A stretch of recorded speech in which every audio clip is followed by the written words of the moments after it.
Hello, everyone. Today we are talking about diet, eczema, and our kids. What should we feed a child with eczema?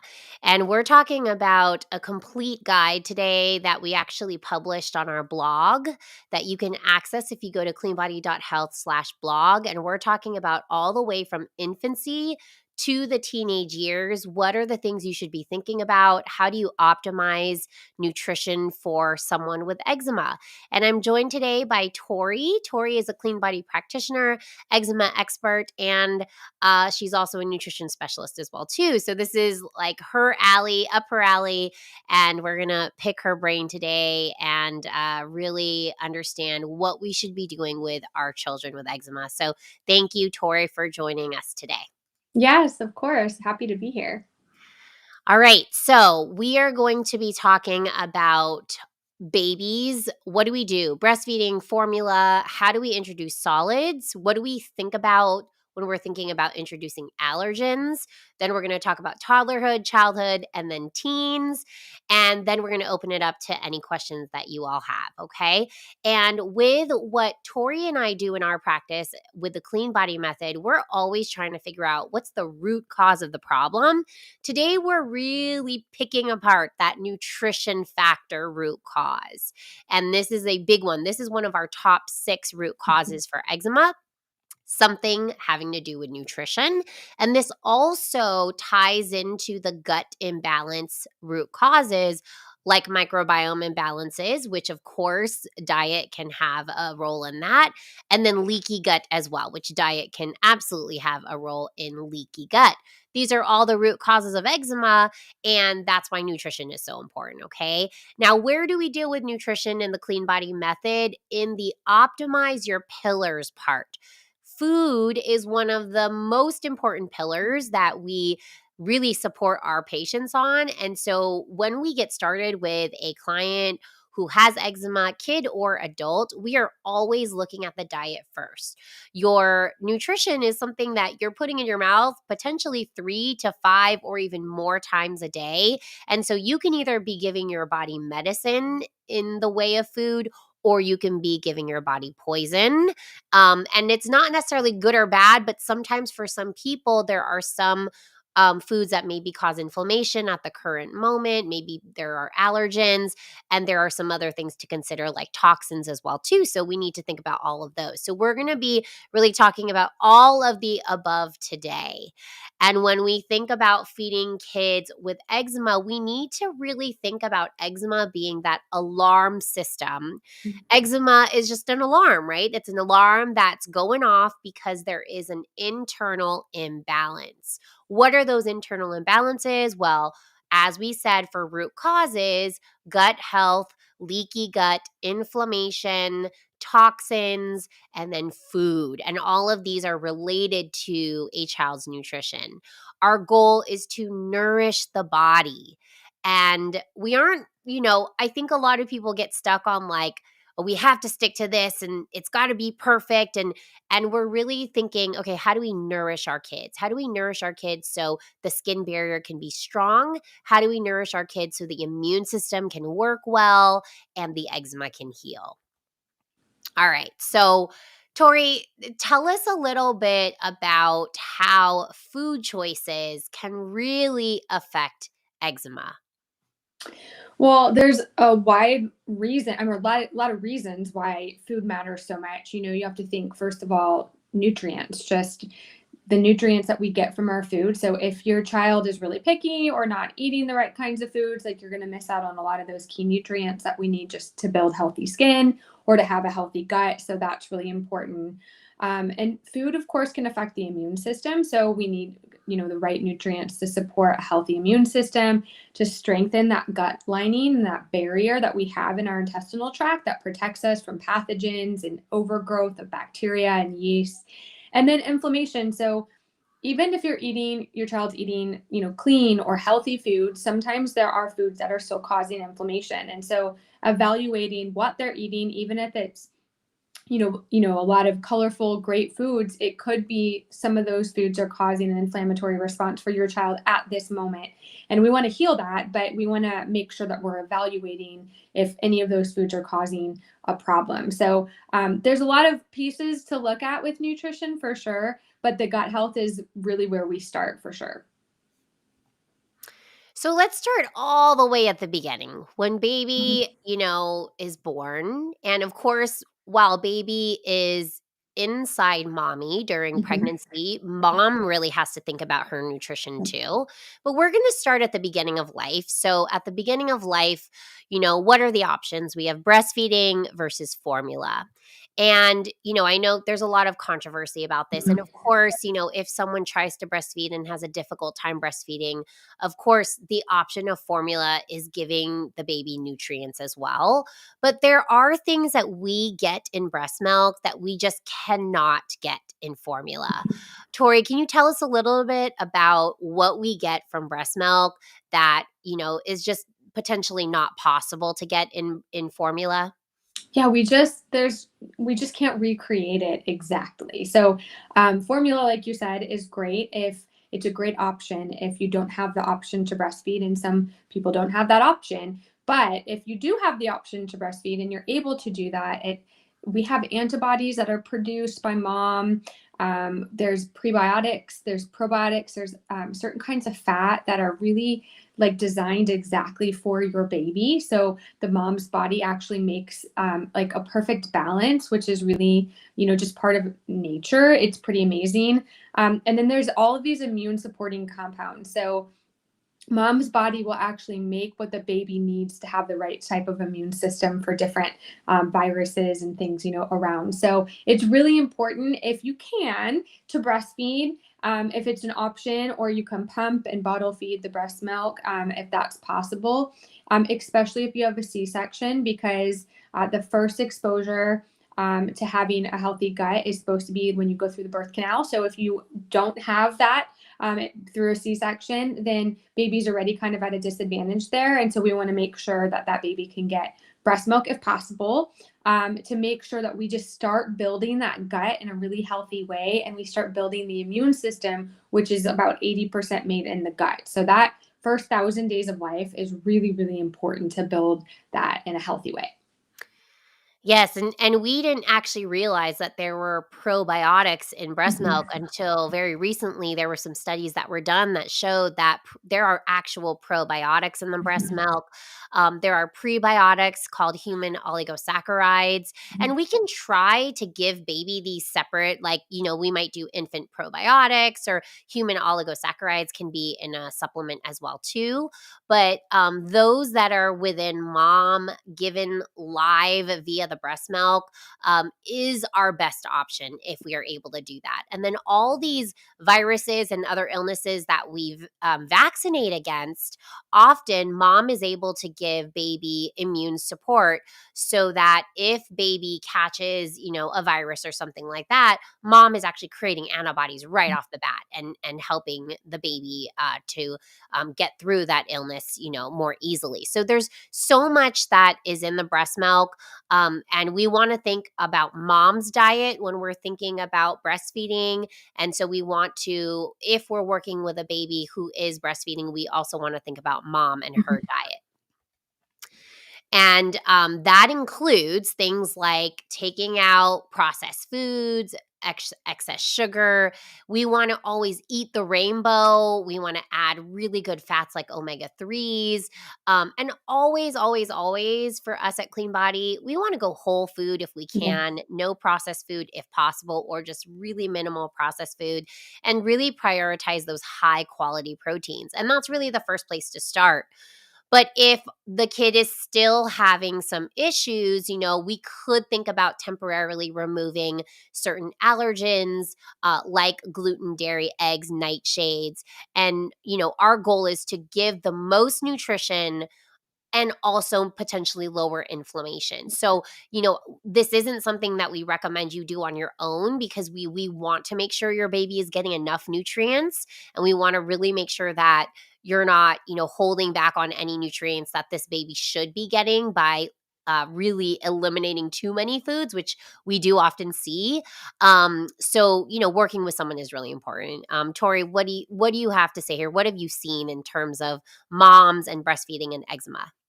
Yeah, and to add to that, it's also good for mom to make sure you're eating, you're not over restricting because this mom is obviously postpartum in most cases, and so you need to make sure you're replenishing well, getting enough calories. Breastfeeding does take a lot of calories as well, so consider that. But some of these allergens actually, I would say probably dairy is a big one that we see with breastfeeding. That if mom's still eating dairy, even just like a little bit, I feel like I hear that a lot. Like, well, I've 80% removed X, Y, and Z from my diet, but I still have cheese or whatever it is. Those exposures, even just a little bit, can sometimes contribute. If your baby has eczema and you're breastfeeding, especially if you're exclusively breastfeeding, what you eat matters a whole lot to what that baby's being exposed to. So that's the first thing that I would say to try is eliminating some of these major allergens, maybe one at a time, so you can kind of see what makes a difference, and kind of go from there. But the ones we have listed here are the most common that we see, and I know it's tough. It affects mom too, in her choices, but it's worth it to keep breastfeeding if you can. Yeah, if we can keep breastfeeding, that would be the best. We just recently talked to someone who said, "Oh, I'm going to try to stop breastfeeding because maybe my breast milk is what's causing the problem, maybe the foods I'm eating." And my preference would be to keep breastfeeding because of Mhm. all those beneficial nutrients that are in the breast milk, but then potentially shift your diet. And then the other question I would have for mom is, what is your health? Are you dealing with any inflammation? Are you dealing with eczema? Are you dealing with any issues? Because then that's a sign that you're actually creating inflammation, which could also lead to baby having inflammation as well. So we need mom to be as healthy as possible when she's breastfeeding. And that trickles down into baby too. So it's like you want to think of you're in your fourth trimester when you're Yeah. breastfeeding, right? The baby, you want to think that the baby's still getting all these nutrients from you. So you still need to think like you're pregnant. Okay. Now, if you are going to formula feed, which yes, that is an option if of course if you can't breastfeed. For me, one of the first options might actually be getting breast milk from a bank. Mhm. That is an option and something you might want to do maybe even just earlier on so that your baby's getting those good probiotics and prebiotics and all of that. And that may actually even be my first choice, at least for the early months before 6 months, and then maybe switching to formula feeding after if you're unable to breastfeed. Tori, what are we looking for when we're looking for formula? Because I think a lot of people are just pulling like the Similac and just not really looking at the ingredients, not really thinking about what is in the formula. And Yeah. this is your baby's first First food. piece of nutrition, Yeah. and so we need to make sure it's as clean as possible. So, Tori, what are we looking at? Well, organic is going to be really important. So, organic is going to make sure there's not pesticides being used on whatever's in that formula. You want to make sure that there's no additives or corn syrup. And you'd be surprised how many formulas the first ingredient is like corn syrup solids or something similar. That is just not what you want your baby to have, like, first thing, new to life. Palm and soy oil, if possible, you don't want that in there. And then depending on what's going on with your baby, you may need to look at getting away from dairy. Or cow dairy, I should say. Maybe you want to try goat. That's possible. And you may just need to do non-dairy at all. So it just depends if there's a dairy intolerance. And some babies do have that, especially with eczema. That's something that we can help with. And some babies do great if you switch to goat. And some do great if you switch to organic, like grass-fed, good quality dairy. So it's something that we can help with a little bit. There's a couple brands that we have listed here: Bobby, Jovi, By Heart, Bubs, Holly, Sprout, and then we have some on our page as well. So if you go to cleanbody.health/food and drinks, you have to scroll to the bottom of that page. You'll find a few formula suggestions there, but there is a whole lot of them out there nowadays. So take your time, just really looking at the companies, looking at the ingredient list. It should not be a list of 100 items that you can't pronounce. That's not what you want to see there. So make sure that you're really paying attention to what is in the formula.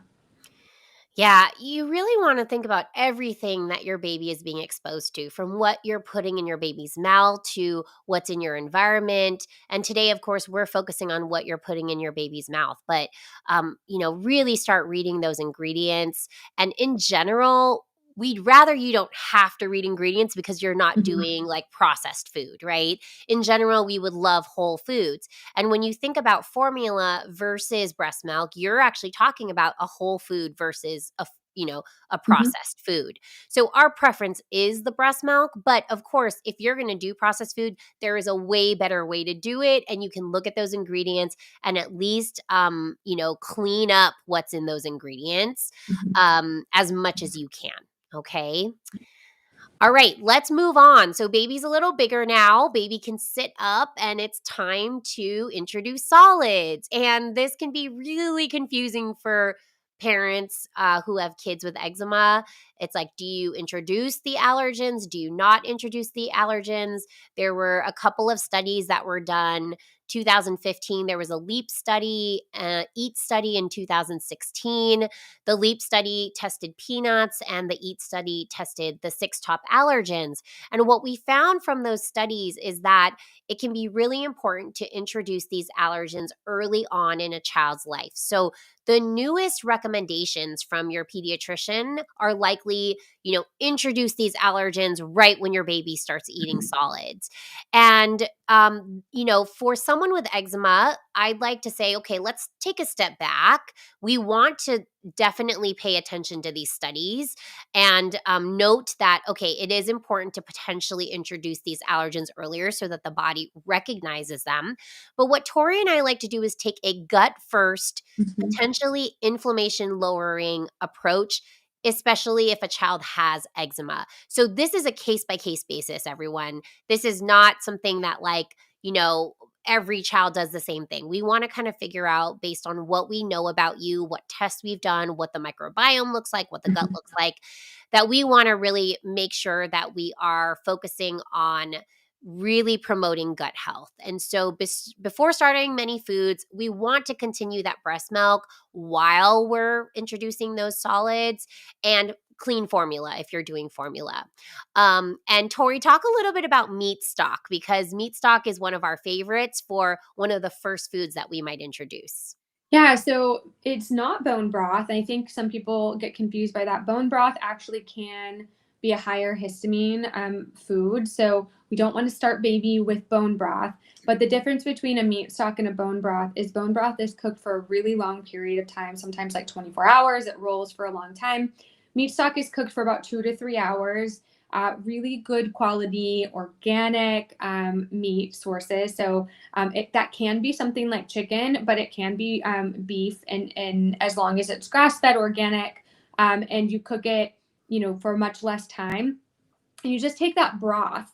You take everything else out of it, and you use that to just start adding to purees. You can just start literally putting a little bit in the mouth. It actually is really nourishing to the lining of the gut. So we're thinking about this in terms of an eczema baby that has eczema all over. You wouldn't want to just give that baby peanuts, super early on, because they're already inflamed. So we don't want to introduce something that could possibly inflame them more. So we already know there's dysfunction happening in the immune system and in the gut. So that meat stock is going to help seal that gut back up and get that gut back in order. And that's the first place we want to start. And we also think about probiotics that we can give to infants.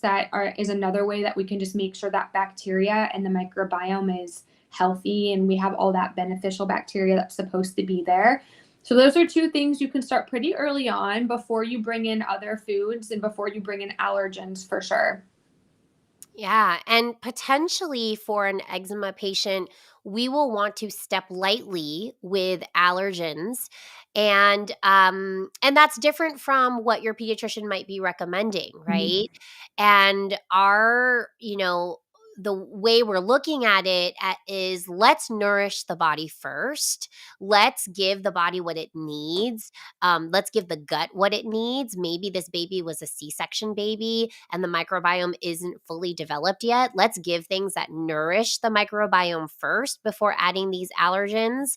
I have seen a lot of patients who, started off, they have really bad eczema already, even at 6 to 8 months old. They're starting off with peanuts and gluten and dairy, and their eczema flares. But then the pediatrician doesn't tell them to stop because this is the current recommendation. And also, the pediatrician may not be tying together that the flare is actually coming from these foods. Okay. But we see this in our practice that it can be tied together. And so we want to start gentle. And as we talked about, meat stock is one of the first ingredients we want to start with. What are some other foods that we like to start with, Tori? So I would think plant-based, colorful. I would not start with really sweet fruit. I would start with something a little bit more savory. And healthy fats are great too, but you could think squash. So like a butternut squash, zucchini, sweet potato is great. Avocado is a great healthy fat. We've got carrots or like cooked apple or pear for one of the first fruits would be okay. But you can do pureed turkey or chicken or lamb. That's totally fine to start with proteins, which is really important. And then healthy fats that you can add would be, olive oil, or we could even do ghee. If there's ghee is clarified butter, but the milk proteins are actually gone. So a lot of times that's tolerated better than dairy itself. So that's a good starting point for that. It's really nourishing for the gut as well. So those are all options to kind of play with. You can add more to that. Like as you start to bring some of these in, you can just start to add other fruits and vegetables as well, and other proteins appropriately. But the more allergenic foods is what we want to just give some pause to and have a little bit more of an intentional plan with. And so we might step more lightly with someone with eczema, and Mhm. we have to do this on a case by case basis because we also want to pay attention to the research out there that also says, hey, early introduction may be beneficial so that this child does not end up with allergies.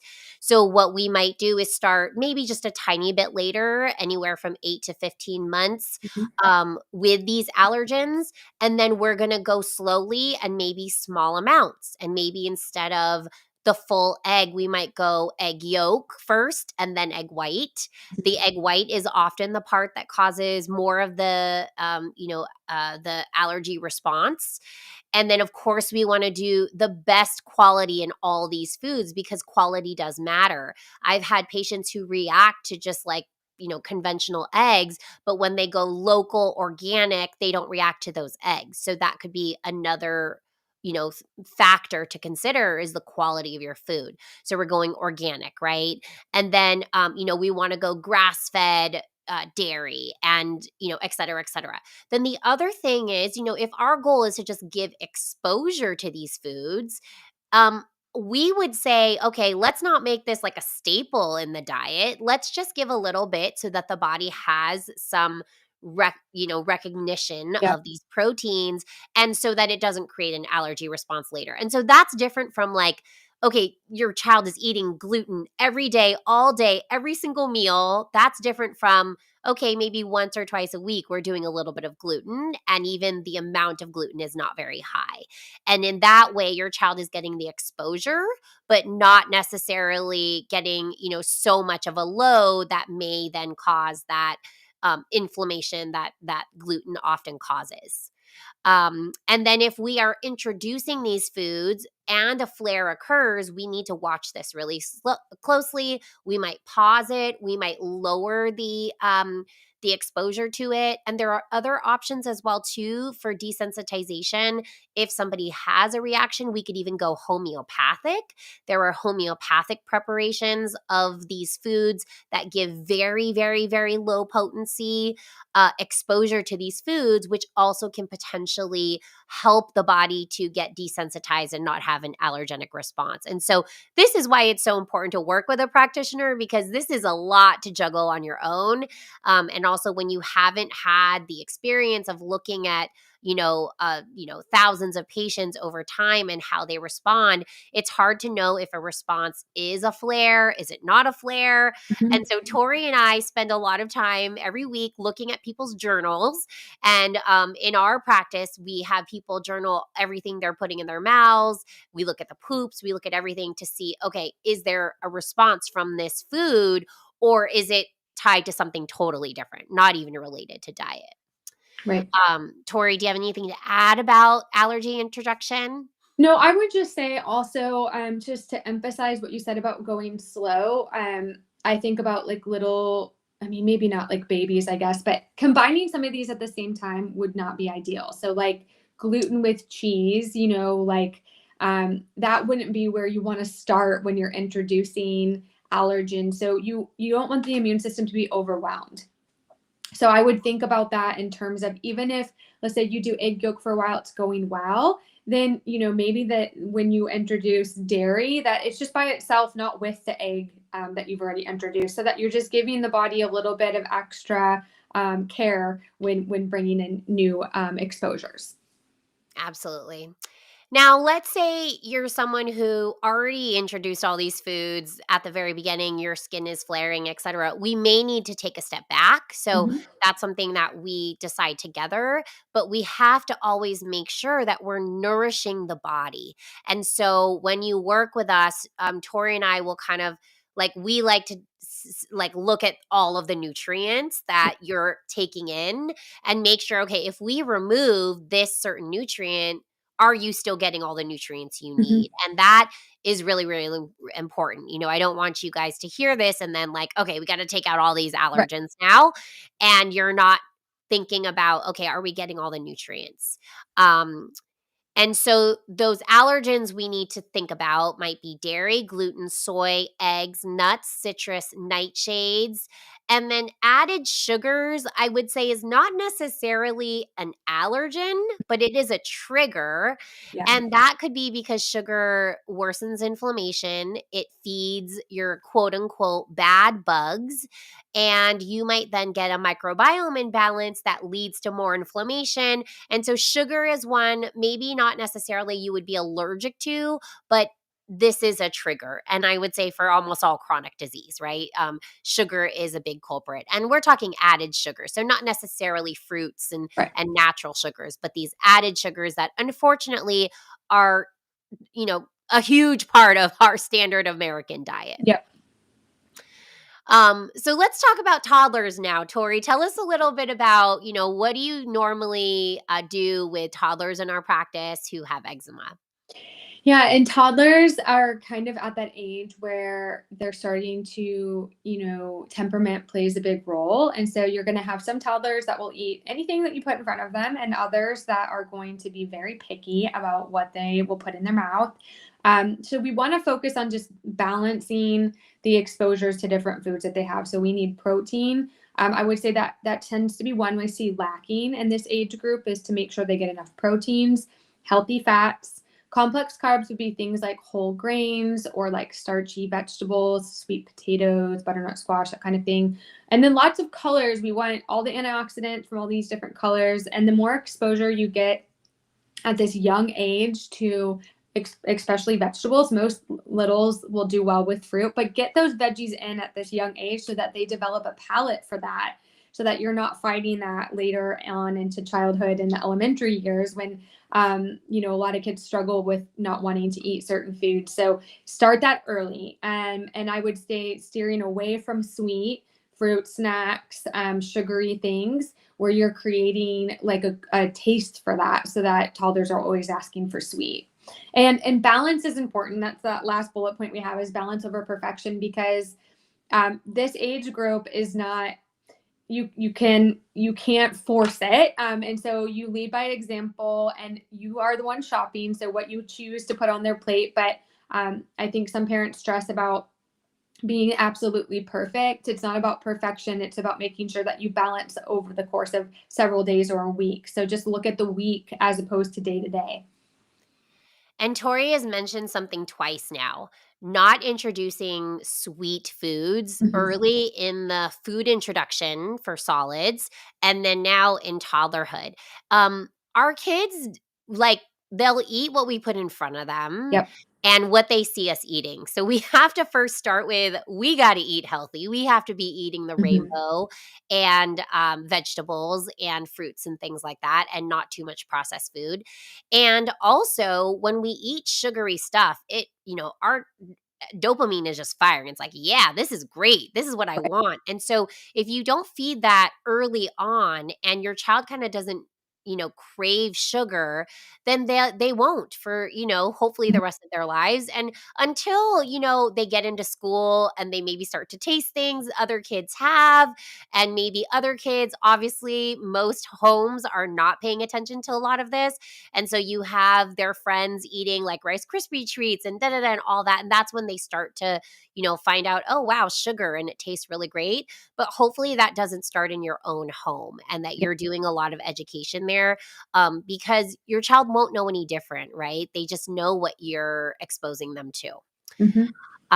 Okay, so let's move on to, speaking about parents and children and the responsibility, who decides what.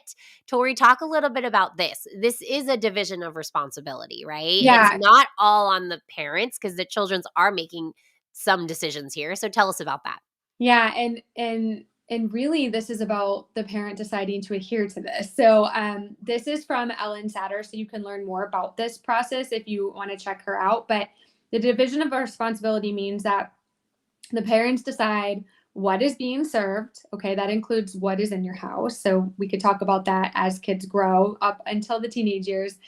When the meals happen. So you decide when mealtime is and when snack time is. That means your child doesn't have to graze all day long. You get to decide when eating time is and where that food is being eaten. So we recommend eating at a table, not in front of the TV, those kinds of things. Children get to decide how much they're eating. So there's no clean plate club, there's no forcing this many more bites, and whether or not they eat. That can be really hard for parents to let go of that option to force. But that's really important to teach children at a young age and to have a healthy relationship with food. And kids are going to be much more likely over time and over a lot of exposures to try things when it's not pressured. And without bribery and pressure and those kinds of things. So think about modeling behavior and repetitive exposure. It can feel frustrating, especially this kind of toddler into early childhood age group. You put that broccoli on their plate and they're like, ew, yuck, and don't want to touch it. But you just keep putting it there over and over again. You can offer, you want to try a no thank you bite. And if they don't, then they don't. And so you just have to work at it. It's a lot of work, but most of them end up doing a great job later in life if you stick to it. Yeah, and there's other things we do as parents. We might, and you said bribing, but we also potentially use food as a reward. Hmm. That was a big problem in my household, and Hmm. it was something I really had to work through as an adult. Like, I thought, oh, I did a great job at this. Now I get to eat a cake. And I think not using food as that reward, but food is nourishment. Food is something we Right. need. It's nourishment, and we should enjoy it, but it's not necessarily a reward. And then my family, it was you had to finish everything on your plate, and that Mhm. didn't really affect me so much, but it affected my sister, who till this day she's like full. I mean, her pants are like she's full, like her belly hurts, but she has to finish what's on her plate.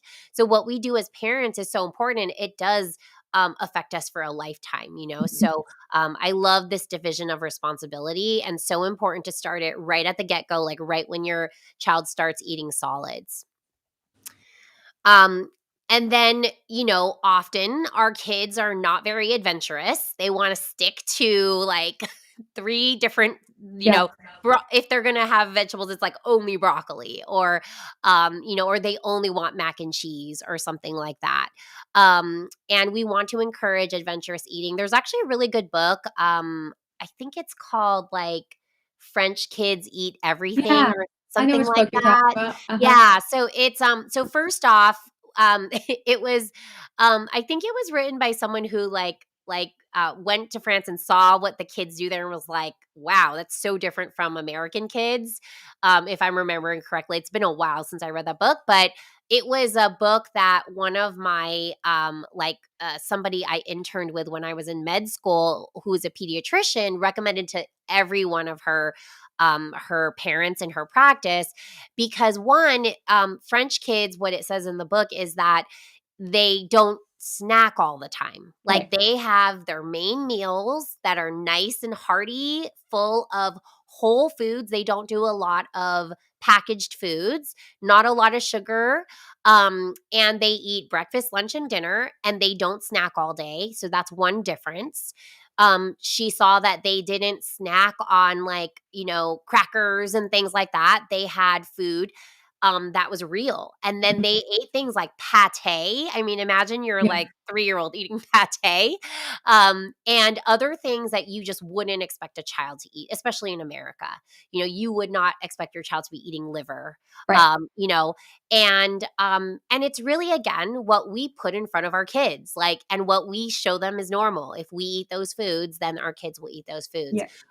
And then the very interesting thing was, the correlation that she saw with the diet was that the kids would, like, stay still. They not very much ADD, not very much ADHD, not very much inflammatory conditions, and it all had to do with food. Okay, Yep. so it really starts here.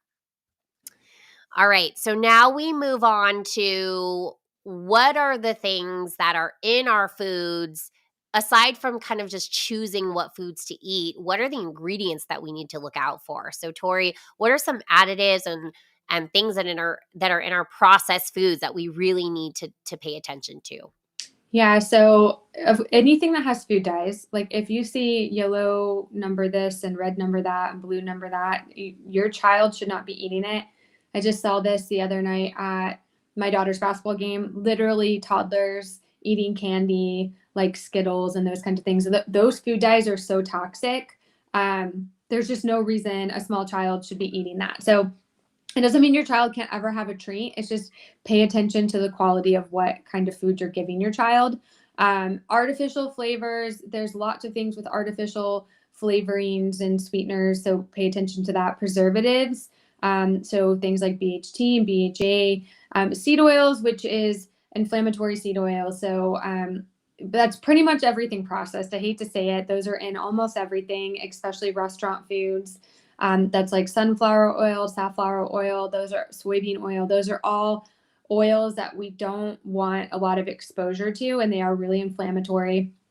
And then, Dr. Fung, you mentioned this earlier, like we don't really want you having to read a lot of lists on the back of labels, because you're not feeding a lot of foods that have lists, because most of it's fresh.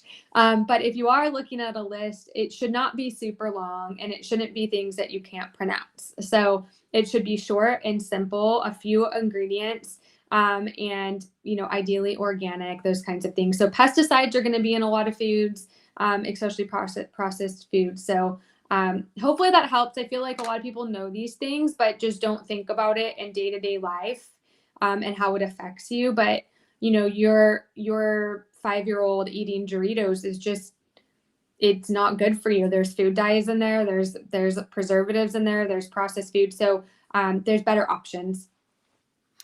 And then the hardest thing, I think, is packing lunch, Yeah. packing lunch for our kids. And I will often see patients who are like, oh, no, we do a super healthy lunch, but it's all packaged food that's organic or gluten free or dairy free, but it's Yeah. still all packaged. So that is, yes, a step up, because we could definitely be packaged food that's not gluten free, dairy free, organic, all of that. And then the step up is, okay, still packaged, but organic, gluten free, etc. That's still not our best option. Our Mhm. best option is whole foods if we can, And I know that's really hard, right? But whole foods if we can, organic if we can, fruits, vegetables, are the snacks, low or no added sugar, and we're really focusing on getting, the rainbows in our lunchbox. So this picture right here, if you guys are watching this, is really beautiful. There are still some things here that are processed, like it looks like there's some cookies on here. So that's a processed item, but most of what's on this plate or this lunchbox is it's like blueberries, it's cucumbers, it's carrots, it's a tomato. All of that's really wonderful, and I see so many colors, which is what we want to do. So one thing you can do with your kids is say, all right, let's build your lunchbox for today. What colors are we going to put in, and let's make it fun, right? So what can we do for orange today? What can we do for blue today? What can we do for red? And then if there's maybe, one or two things that are processed, that's way better. If we can get all whole foods, I would be very, very Mhm. happy.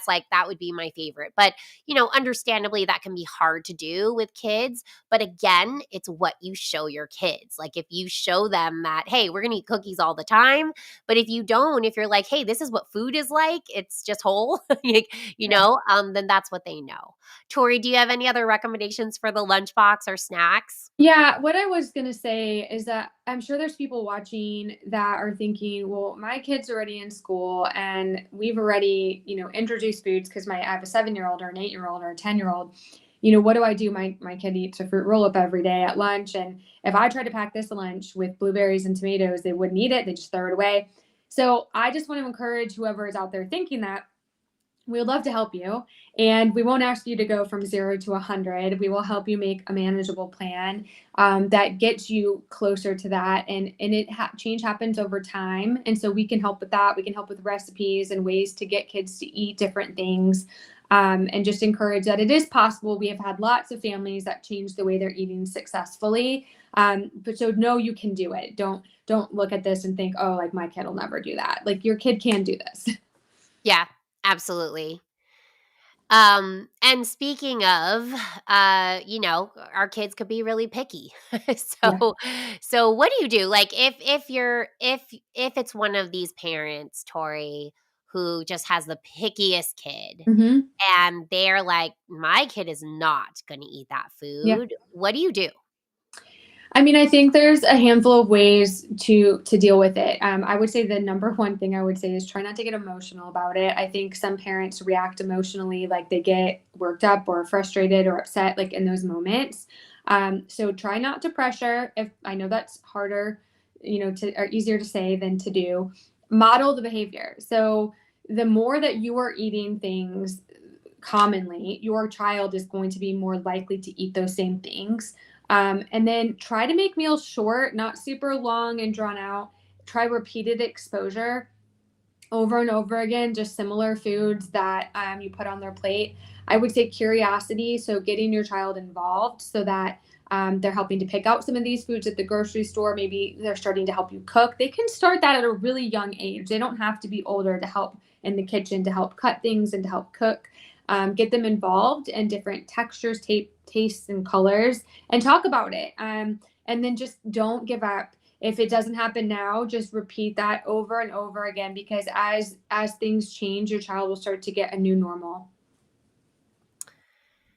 All right. And our social situations can be difficult because, as I mentioned, maybe at home your kid is totally fine. But then, as soon as your child is with other children who are eating, you know, Rice Krispie treats, Doritos, et cetera, it can get a lot more difficult. So, Tori, what do you normally do to help parents in these situations? Yeah, and I think some of this is a little bit like age dependent. So this is going to depend on, like, if you have a teenager that's driving, they're going to have to be empowered in a different way because they're making their own food choices. If you have a toddler, you're going to have complete, or a baby, you have complete control over what your child is eating. And then there's that wide range in between. So I would say a lot of our social things, events are centered around food. So you can bring food to share. That's my number one recommendation. If child is going to a birthday party, bring food for your child. Bring something that they can eat that fits the requirements that they have for maybe their eczema. Maybe they can't have gluten. Maybe you bring something that they can have. You can feed your child before a big family event. If you know that every time you go to this family event that grandma and grandpa give your child all the food that you don't want your child to have, then get your child nice and full before they head to that event. And you can say, oh, they already ate. You can bring sauces and seasonings so that you can have plain food. So if you're going to a restaurant, you can order things very plain and have your own sauces or seasonings. Plan ahead. So if you're going out to dinner, you can call restaurants, you can call ahead, you can do those things. And then I think this is a really important one, is to be flexible when possible. So instead of saying like, well, we're supposed to be, staying away from these foods and eating all of these foods, but we went out, so I just forgot all of it and didn't do any of it. Figure out where you can bend that it doesn't flare up your child's skin, where you can bend just a little bit. Maybe you don't throw out all of the recommendations, but maybe just a couple of them. So an example would be like a child going to a birthday party, and maybe you bring a gluten and dairy-free cupcake for your child. So they're having sugar, they're having a cupcake that isn't something you would have as an everyday food, but you still stayed compliant to it being gluten and dairy free. So you've bent a little bit on the rules, but that's okay. Be flexible. And I think that that can help, that it doesn't feel so restrictive. And lastly, we have our teens with eczema. And, these are children as well, but I feel like they almost aren't because they Yeah. are on their way out of the nest. Tori and I know this very intimately. We both have Mhm. teens. And at this point, hopefully, you have set up really strong nutrition, ways of eating that are healthy, and your teen knows this Yeah. and they know what feels good in their body, and then they're gonna go out of it. They're gonna play around with eating poor foods, and they have to also see how they're gonna feel. My child had to do this where, Mhm. I think around 12 or 13, she was getting a little more freedom and eating other things that I normally don't give her. And then she started to get like acne and some other, things, even a little bit of kind of stress and other things. Like food can affect a lot of different parts of, sleep, etc. And then, I told her, well, I think your diet has to do with part of this. How about we try 3 weeks where you do X, Y, and Z with your diet, and then we just see how you feel. And she was like, okay, I'll commit to those 3 weeks. So she did the 3 weeks and she felt so much better. I mean, like night and day. And I actually remember her telling me, Mom, like, why doesn't everybody know this? Why don't my friends eat this way? Why aren't people like, why isn't my doctor telling me this? And I'm like, yeah, unfortunately, that's why I have a job is because people don't know this stuff. Like if everybody knew that they should be eating healthy whole food, we probably wouldn't have a lot of the chronic disease that we have in our country, Yep. right? So my hope is that we can start to educate and get this information out there, and parents can really start this at an early age, because sometimes starting this as a teen is a little bit too late, right? And even with Yeah. adults, when we work with adults, it can be just too late. Like everything is in place and we have to like really backtrack. So getting your child to start this really early on is great, but that doesn't mean that with teens we can't still do some Right. work. And like my daughter, if you can give them a short period of time to try something, they can see, oh my gosh, I do feel better. And then they can start to implement everything we have been talking about. And so for teens, what are some of the important things, Tori, that we want to focus on? I would say it also depends on the age. So if you have a driver or a child that or teen with the ability to drive and maybe access their own money, so they work and they drive, they can go through drive-throughs, they can go buy the energy drinks, and your child has eczema, it's really important that they understand and are empowered with education of how that affects their skin. Um, I would say one of the most important things that you can do for your teen is still offer those family meals, still make food at home, even if they're in and out, going out with friends, going to work, going to sports practices, still have those meals ready for them so that they have nourishing food when they come home to their sanctuary at home. They You need to make sure fruits and vegetables. I think that's a big one that a lot of teens are lacking in. Healthy protein, good healthy fats, water. Just drinking enough water can be a big one for teens, and getting rid of those highly processed foods, the candy, the fast food, the soda. those kinds of things, is really, really important. And like you said, Dr. Fong, I would say that like most teens, if you can get them to commit to a little bit of time, will recognize the effect that it has and find it worth it. It is hard culturally because our culture prioritizes just junk fast food. And so it's kind of going against the grain. But most teens, especially with eczema, don't like feeling itchy, don't like the rashes on their skin. And as soon as they see a little bit of improvement, are probably better at this than a lot of adults are, to be honest with you. Like once they've kind of figured it out, they can commit pretty well. So those would be kind of the most important, but try not as parents to freak out if you know your child has been eating so good under your roof and then they go out and driving and now they're eating not as good. Hopefully that foundation is strong enough that they kind of return back to that healthy way of eating, you know, as they start to grow and mature a little bit more. Yeah, and that's part of being a teen is kind of Yep. testing the waters and then Mhm. maybe hopefully coming back to what you know works for yourself for feeling really good, right? Yep. Um, and so it's so important, as we have said throughout today's live, is that, you know, you have to model what these kids are doing. And so with that comes eating as a family. And I think that's really important for so many things, for mental health, for nourishment in so many ways, and having that shared meal as a family meal. And then your kids can see you eating these healthy foods. This is hopefully a cooked whole food meal. So have those family meals. We also love adding things like gratitude, like, you Mhm. know, everyone going around the table and just saying what they're grateful for. All of this is for overall health and something that we really encourage. So, you know, our final thoughts, it's not about perfection. And I think we often can sometimes see some patients who are new, they've maybe figured out, like, okay, if I give my child gluten, dairy, sugar, she flares. And so they're like super stressed out about not giving these foods, and the stress that needing to be perfect makes things worse sometimes. We need to think about nourishing the system, and it's not always about the food, it's also about the gut health, right? And when the gut gets better and maybe we heal leaky gut, oftentimes some of these foods are more easily tolerated. And so we don't have to be as careful. And then, of course, as we mentioned, we still want to give maybe some exposures, but maybe those exposures are like 5 to 10% of the diet instead of 100, right? And that nutrition really supports all that healing. Um, we want to focus on those whole foods, and we want to take little baby steps, because I think sometimes it can be really like you might be listening to this whole thing. You're like, wow, that's a lot. And where do I even start? And we like to take baby steps. So when we work with patients or clients, we say, okay, what is the one thing we can start with? Maybe it's just taking out gluten. We don't worry Yep. about the other allergens for now. Maybe it's just taking out sugar. Maybe it's just putting vegetables on the plate when there's Yeah. no vegetables at all. So what can you start with today that's like a baby improvement? And Tori, do you have any final thoughts?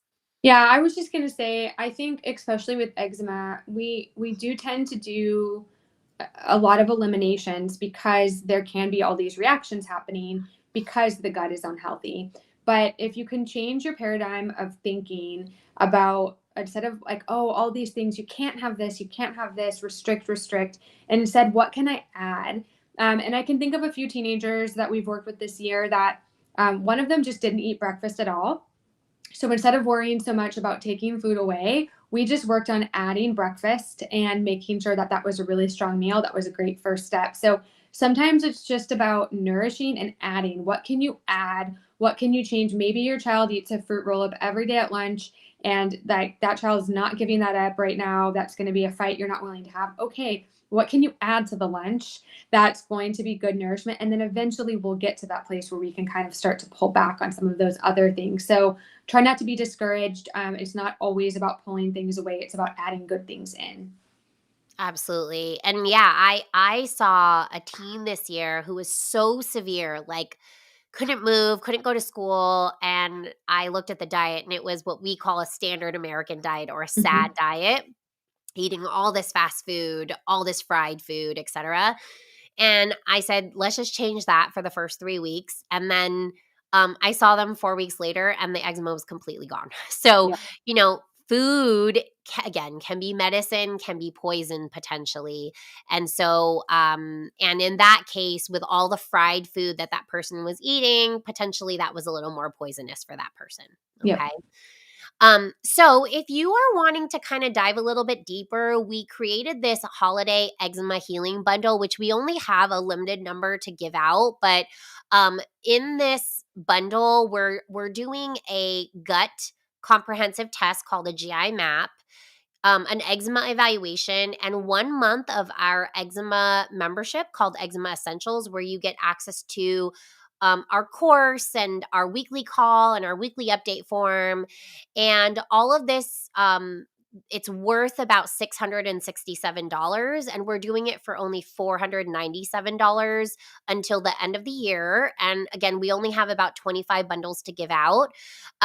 If you're interested in doing this, just if you're on Instagram, just go to my last post and comment food, or just DM me and I'm happy to send you the link. You can also go to my website at www.cleanbody.health and it'll just pop up there as well.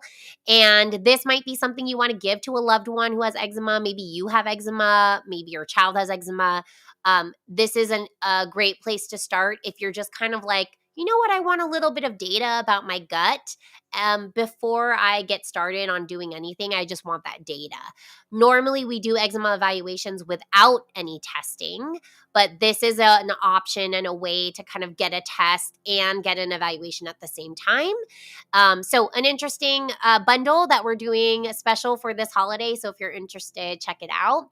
And we also have our Eczema Docs Guide to Kids Eczema with a lot of the information we talked about here, but not just diet. We also give other recommendations as well too for kids eczema. Go to cleanbody.health/eczema tools to access that.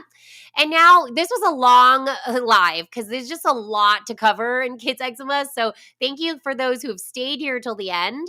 I'd love to open it up to any questions. If you have any questions about feeding kids with eczema, please go ahead and type them into the comments box now. And Tori and I are happy to answer any and all questions. I know a lot of people have been in and out. If you have been in and out and you're somebody who wants to actually watch the whole thing, this live is on YouTube. It's posted on YouTube. And this is also going to become our next podcast episode for Live with the Eczema Doc. And that is available on all podcast platforms. So you can just search Live with the Eczema Doc. And I believe this is going to be episode 22. So if you're interested in catching this one.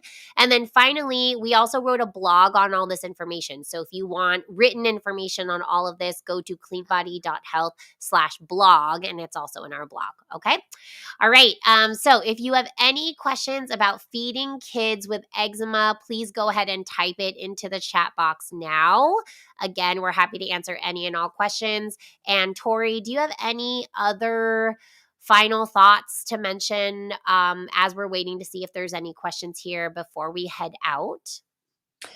No, I think that, the biggest things that I think come to mind is the possible frustration people probably feel when they see like how clean and organic and whole food, and feeling discouraged. And so I just want to reiterate that we can help with that. That's like what we do. We can give recipes. We can help you with brands of even, what kind of processed snacks can you use if you need it. How to pack a healthy lunch. So please just consider that. Just our guide will give you lots of information, but if you feel like you need more guidance, we're here to help with that as well. Absolutely. Well, thank you, Tori, so much for joining me today. I don't see any questions or comments coming in. If you end up having questions and would like to ask them, just DM me on Instagram at drfong.nd. I'm happy to answer any and all questions. And of course, we also have our eczema evaluation where you can get evaluated by our team as well. So thank you, Tori, so much. And we will see you all next week. We are going to be talking about gut imbalances and eczema. Just also on that same note of getting a gut test and getting an eczema evaluation, the gut is so important. So we're going to be breaking that down next week, and we hope to see you all there. Thank you and have a great week. Bye, everybody. Bye.